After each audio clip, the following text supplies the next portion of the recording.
And welcome back to Hot Seat. Well, we've got the hottest seat with even hotter questions featuring our boy, Shapel. Hey. Yo, I feel like I'm at Chuck E. Cheese in this goddamn chair right now. Nah, dude, that's a real throne, This dude. is sick, dude. This is sorry, throne. Sorry. Come on, man. We just talked about this before the camera started. It's made by the mayor of Monterey Park. The mayor of the city that you're in right now. He made that for us. Did he really? Yeah, he did. By his bare hands. For what? He's a big fan. That's what we want to know. Hey, For Hot Seat, the hottest seat with even hotter questions. Okay, so we'd like to start the Hot Seat off really, really cold and really, really dry. Okay, And our number one cold, dry guy in the world is Bart. So he's gonna start off. And these are questions for me. Yep. To get to know you. Yeah. Throw him, bro. Okay. Oh, yeah. Right. To get to know you like never before. Okay. So the first question is, what's your favorite tree? Favorite tree? Yeah. Oak. Oh, you like oak? Why do you like oak? Because that was the first thing I thought of. Can you Great answer. This guy's good. That's great. can you describe what oak's like and compare it to another tree? It has a lot of strength like redwood. I see subscribers dipping away. Hey, Bart, can you send us a playlist of all the videos that you watched so I can throw it in the fucking trash can? What? Did I say something about trees in an interview or something? No, this is just Bart's mind. Oh, okay. This is just the first question. Bart listens to tree podcasts. Oh, okay. All right, let's slowly warm it up. When was the last time you cried? Last time I cried. Oof, damn. I'm a robot, so yeah, we don't cry. Damn. Last time I cried. What about in movies? You don't cry in movies? Oh, you know what? Every time I watch this fucking movie, and I watched it and I watched it on the plane for the first time because I just downloaded it, was Pursuit of Happiness. Oh, And that part where he gets the job every fucking time, and I didn't think, I was like, man, I've seen it so many times. I was like, I'm not gonna cry.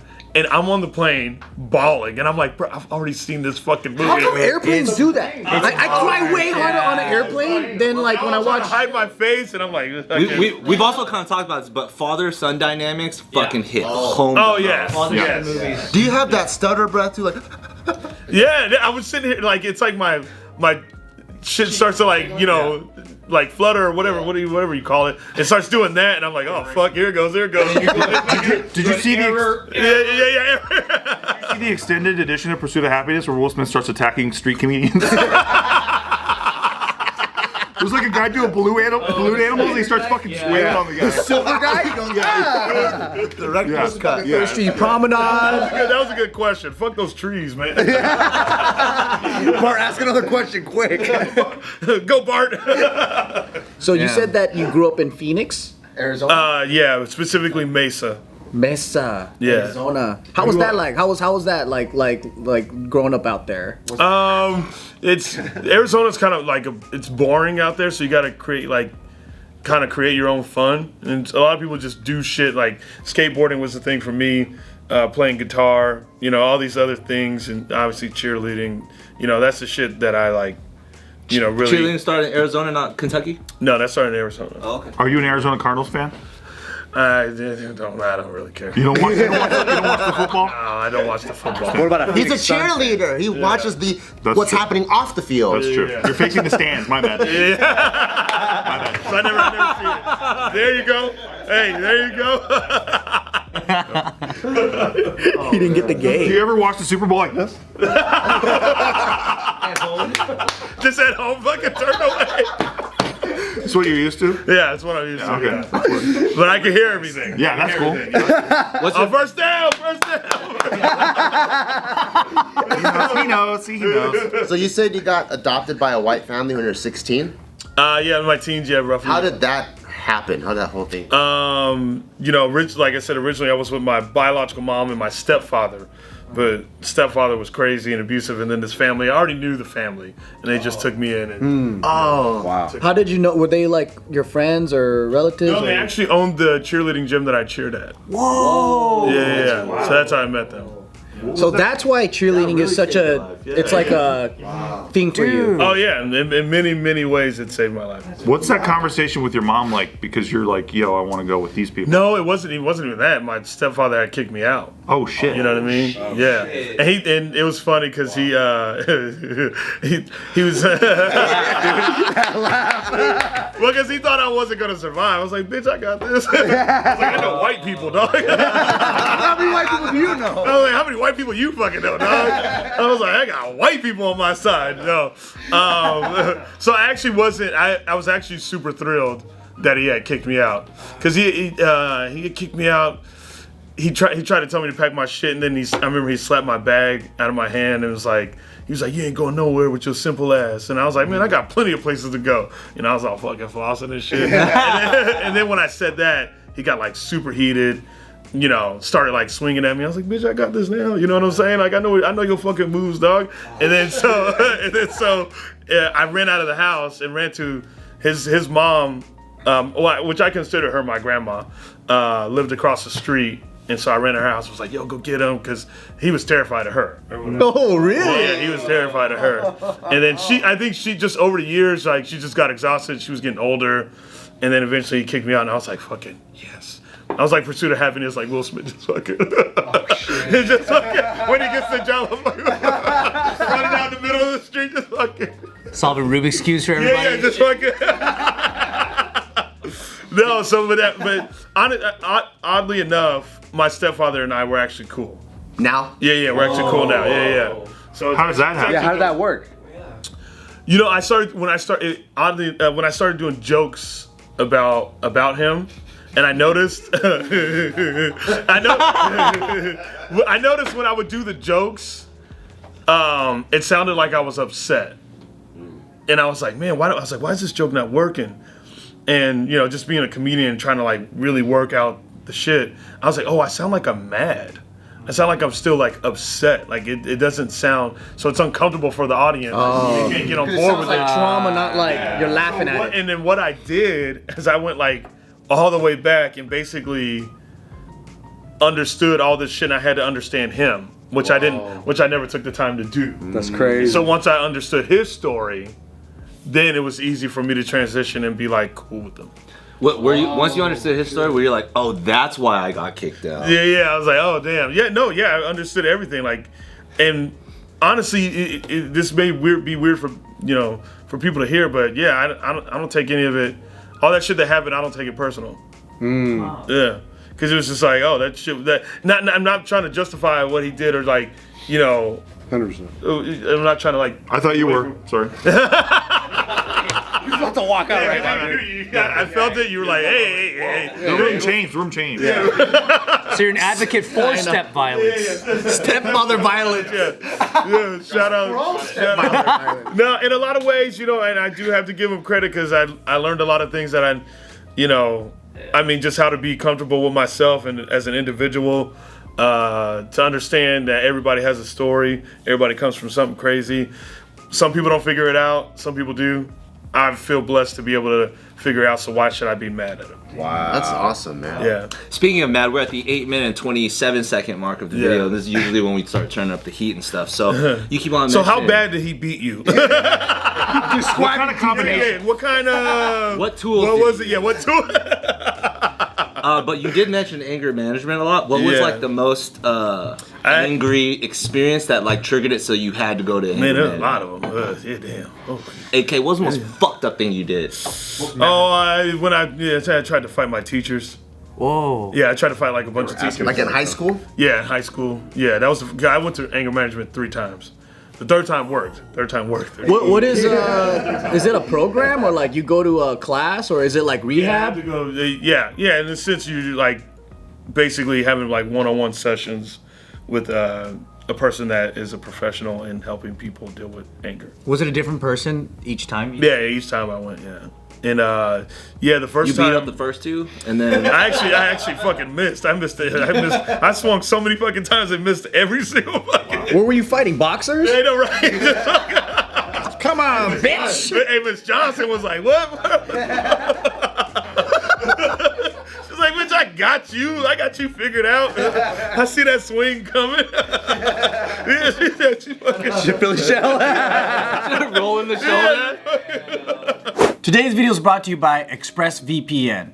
When did we decide to stop upholding free speech as a basic human right? What's playing out right now at the big tech companies and social media sites sets a dangerous precedent. Look, it doesn't matter what your politics are or who you voted for. Everyone should have the right to express themselves freely. Sadly, the big tech monopoly has opted instead for silencing tactics and censorship. To fight back against big tech's control of the internet, I use ExpressVPN. Ever wondered how free to access tech giants make all their money? Well, it's by tracking your searches, video history, and everything that you click on. By building a profile on you and then selling off your sensitive data. When you use the ExpressVPN app on your computer or phone, you anonymize your online presence by hiding your IP address. That makes your activity much more difficult to trace and sell to those advertisers. What's more, ExpressVPN encrypts 100% of your network data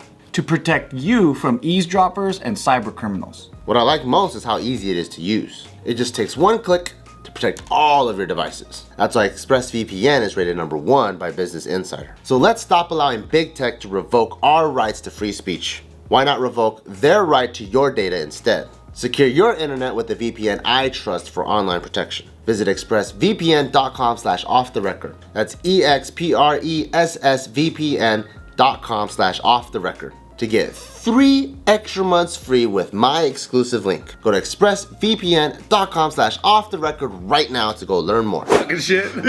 When you hear about people acting out now, like obviously you have a much different perspective. Yeah. Because most people, they'll see that on the news and just go, what a little fucking ruffian or whatever. But for you, you're like, oh, I see their trauma. This is coming from. Oh yeah, you can see the trauma. Totally. Like anytime anyone, I just immediately I know exactly where it comes from, based off of the knowledge that I've gained. I don't not specific detail where it comes from. It's like, oh, they have some past shit they haven't fucking worked out yet. You could just tell. What do you think worked for the at the third time when you went? Like what? The third time, I think what worked was the fact that he took things. Shout out to Chip.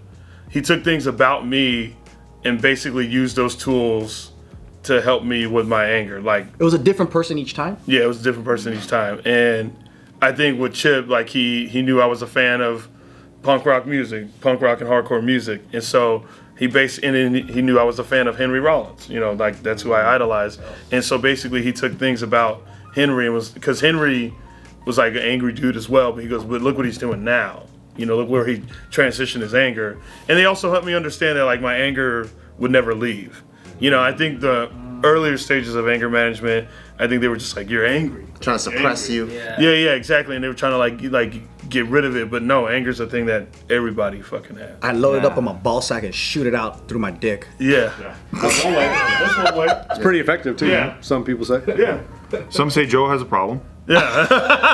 Joe needs to meet up with Chip, dude. Yeah, you need to meet up with Chip, dog.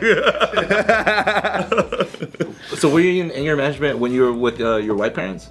Yes, I was. But the third time was when I was cheering in college in Texas.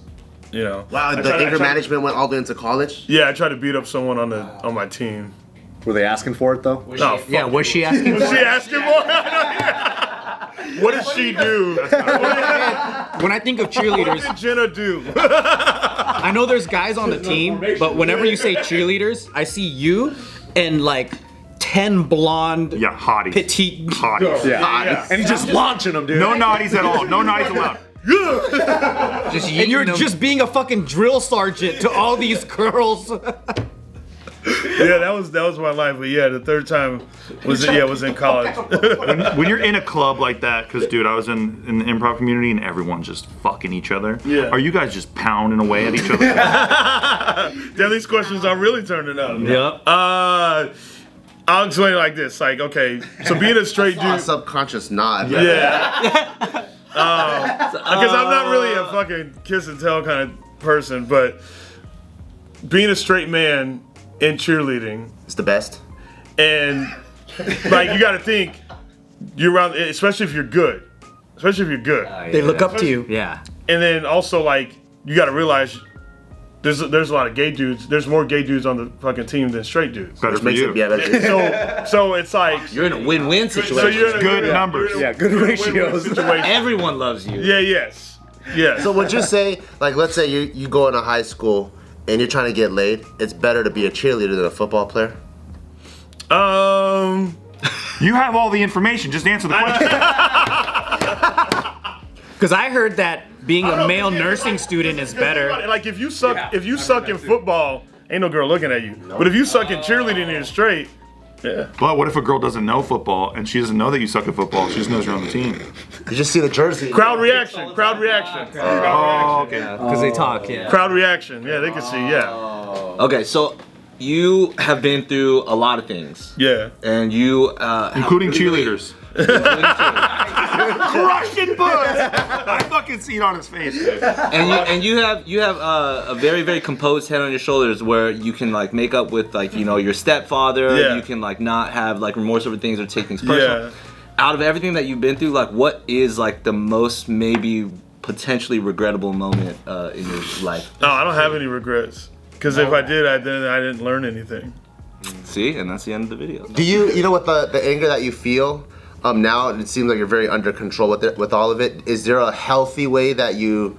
Because like those feelings don't leave. Is there like a healthy way that you channel it, or a productive way that you channel it? So wait, ask your question. Like, are you one like more time? Dexter? Like, are you like doing a serial murder somewhere? No, telling just people that way you can just smile through life. Just calmly. Wait, what was the question again? Express the anger now. So like the anger doesn't. Oh, where does it go? Yeah, you know. Into my journaling. My journaling. I started doing that. Yeah, I Scratch the fuck out of the paper. Fucking shit, motherfucker, bitch! So the anger goes towards like all the things I love to do, you know. But like I take the anger energy, not necessarily like the intensity of like just like being angry. I take the energy of anger and basically transition that into, you know, just kicking ass at the things I do that. I love it. What pisses you off the most in the world? Let's try to make him angry. The one thing that pisses me off more in the world is when when people try to define other people. Like, because I think at the end of the day, man, you got to give a person a chance to be able to define themselves. And I think a lot of times people want to sit there and they want to define another person and who they are. And I don't think that's necessarily fair. Because it's basically judgment. Yeah, basically judgment. But it's like, you know, people are like, oh, this person did this because they're this, and this. And it's like, hey, let them learn their story. Let them learn, you know, let them figure themselves out, you know, and don't sit and like define yourself more. Why don't you learn about you know what I mean, instead of just like I think it's weird when people try to like pay attention, especially if it's someone they don't like, you know what I mean, or someone that like frustrates them. So they make him a villain. Yeah, so they want this person to be like a villain. Like anything that person says, they just try to make this person like just toxic. And hey, meanwhile that person may have some fucked up shit about them, but it's like, hey, let them fucking at least have a chance to define themselves and understand themselves and be able to fucking grow from whatever they're trying to grow from. I agree with you, except for furries. I think they're fucking weird. Furries? Yeah, that's the only one group I'm like, nah, I'm writing you off forever. I don't want to know. I don't want to know. Nothing but judgment on them. I'm curious about stopping by one of those furry expos though. They look crazy. Pretty. That's why I don't want to go, because I'm afraid I like it. I'm gonna end it with one last question. Yeah. We all know you're a stand-up comedian, and let's say you get it to the next level, and once you get that phone call that you made it to the next level, which set of parents do you call first to celebrate with? Biological or your adopted? Oh, it's like I don't know. I don't really call anyone for anything because I don't necessarily get excited about stuff like that as much as I just get excited about doing the thing that I like to do. I'm a weird fucking guy when it comes to that shit. Cause well, which Thanksgiving dinner do you go home to first? Oh, I don't do that at all. Fuck it all. Yeah, I don't do that at all. No. Are you still close with your adopted parents? Oh yeah, I'm close with all of them, but they understand. They say the same thing every year. They go, "We already know the answer, but you're invited." Because I don't really. White parents are the best, man. Yeah, but it's like, Dude, everybody needs some white parents, dude. Everyone needs a white parent. If I don't go, my parents are fucking on me, dude. I'm gonna get some white parents. Yeah. I'm gonna get there. Wait, what? He's 38 years old. He's trying to get white. I'm gonna get there.